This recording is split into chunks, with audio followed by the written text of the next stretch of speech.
আচ্ছা বন্ধুরা, আমি কিছুক্ষণ আগে ভিডিও দেখছিলাম যে দেখি শ্রাবণ মাসে আইবুড়ো মেয়েরাও কাচের চুড়ি পরেছে সবুজ। আচ্ছা, আমরা সদবরা তো যারা পরে তারা কাচের চুড়ি পরেছে স্বামীর মঙ্গলের জন্য। তো এই যে আইবুড়ো মেয়েরা পেরেছে, এরা কার জন্য পড়েছে, কার শুভর জন্য পড়েছে? মেন কথা, আমার ব্যক্তিগত পার্সোনাল যারা বাঙালি তাদের শাখা সিঁদুরি হচ্ছে, পলাই হচ্ছে স্বামীর শুভ। হুম।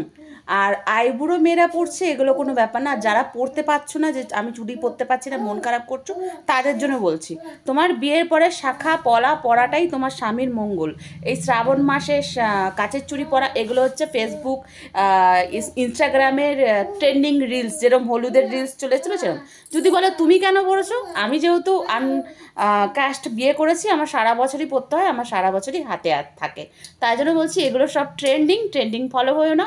শাখা সিঁদুর পরে ভালোভাবে সোমবারে পুজো দাও ঠাকুরের, তাতেই তোমার স্বামীর মঙ্গল হবে।